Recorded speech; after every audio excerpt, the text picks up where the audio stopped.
a show which has changed the lives of millions of people directly or indirectly, including mine. Today we're going to talk about 10 things that you didn't know about Shark Tank. By the way, it's not one of the 10 fun facts, but one of them is that Shark Tank is the most viewed show as families with small kids. Like, people really enjoy watching Shark Tank, making small kids, and the kids love Shark Tank. It's really become it's a different phenomenon. It gives people hope that no matter who you are, where you're from, you can really start something of your own, and if you really work hard, you can make it. So coming to the first fact, okay, 56% of the deals actually fail. Meaning, after what we watch on TV, where if you are the entrepreneur and I'm a shark, for example, and you pitch something, I like it, we negotiate and it's done, right? We shake hands. After that, I'll get to do something known as due diligence. The sharks get to actually see the business reports and the financials and the details of the entrepreneur who they've done the deal with. So, to set context, guys, I'm sure everybody who's watching this has watched Shark Tank. When the entrepreneurs come in, the judges don't know anything but their name. Everything they do is actually on the spot, and when they do a deal, there are still things which are missed that they get to see later. So for example, the entrepreneur could have lied about some numbers on the spot where it sounds really good, so that's why I did the deal, but then if that number is false, the whole deal breaks apart.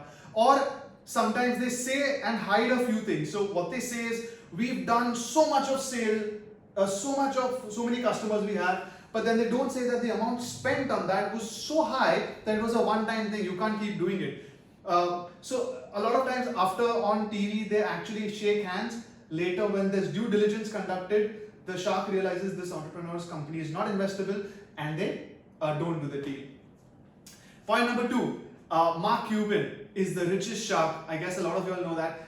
For some of you all might know, I am a hardcore Mark Cuban fan. Right? I've watched his, I've read his books. One book, How to Win at the Spot of Business. I have seen all his shows, all his interviews. In fact, I even sometimes email to and fro with him. He actually has this ability where he replies himself to emails that you send. So we can have an entire video on his life, how he became a billionaire. His net worth is over $4 billion. He owns an NBA team, which is the Dallas Mavericks. So it's just of the most common sharks, which is Mark, Kevin, Barbara, Laurie, Daymond, and Robert. These are the more common sharks. None of them are billionaires. He's the only billionaire. All of them are otherwise millionaires. Point number 3. In correspondence to 2, Mark Cuban, who's the richest, has also done most amount of deals.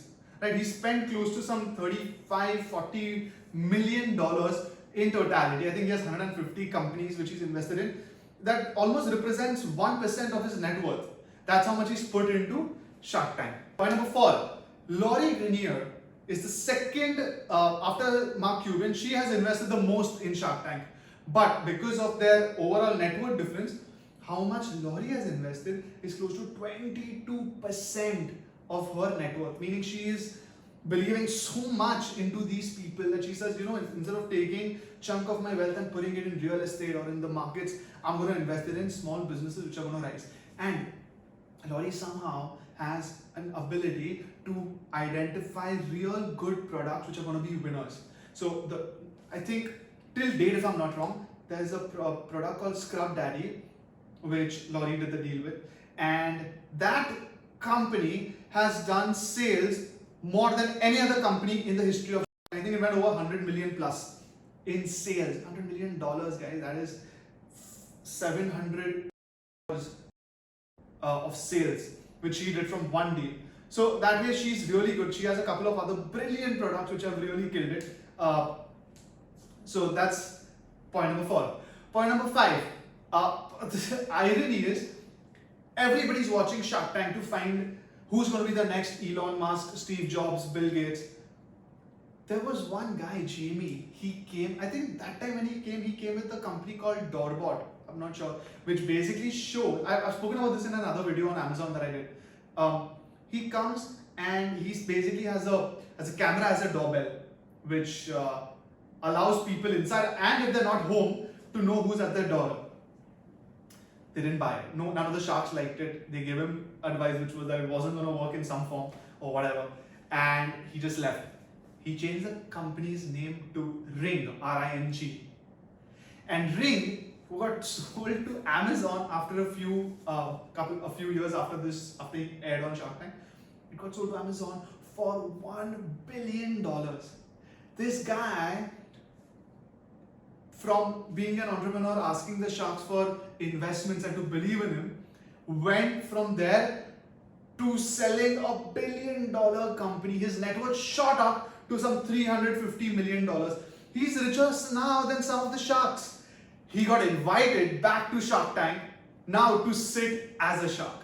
The sharks could have made a killer from him, but they didn't see it. He managed to prove the sharks wrong. So it just goes to show, no matter who you are, how successful you are, you'll not get everything right. Point number 6. So we guys in one episode see around 4 pitches. So we see one pitch for around 8 to 10 minutes where we see the entrepreneurs pitching and the sharks asking questions, negotiating. But that is all the beauty of editing. Actually, each pitch which we see for 8 to 10 minutes can go on for an hour, sometimes even 2. The longest pitch goes on for 2.5 hours because, like I said, when the entrepreneur comes in, the sharks know nothing about that. Everything has to be asked. And to learn about a business, you can't do it in 8-10 minutes. It's just the editors are so brilliant that they cut out exactly those few seconds that the normal world understands, finds interesting, and they put that on. But actually, in fact, the highest pitch is for 2.5 hours. Like they show this guy, he bends down and he's doing, he's like resting while standing. So we see that as part of an 8-minute clip. But actually it's been 2.5 hours. Everyone's exhausted. So that's how, the Shark Tank crew shoots twice a year for one season, only twice. And they do it in in 10 days in some month, another 10 days in another month. And for each of those 10 days, the sharks go, they sit from morning to evening, and pitch after pitch, people keep coming and pitching them. So in a day they do 10, 12, 15 pitches. That way in one sitting they do 10 days and then another 10 days. And that's how one season is shot. So most people don't know this. They feel what they see is real.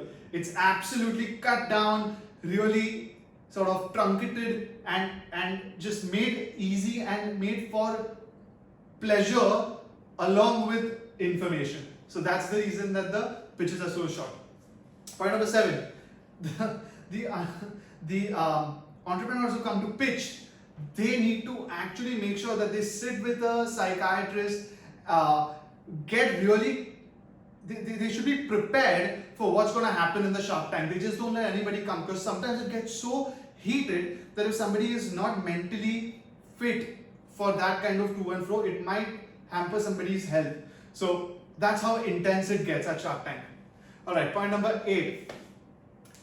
Earlier in season 1, I think, the deal was that whichever entrepreneur came to pitch, they would have to give up 5% of the equity and 2% of the profit to Shark Tank.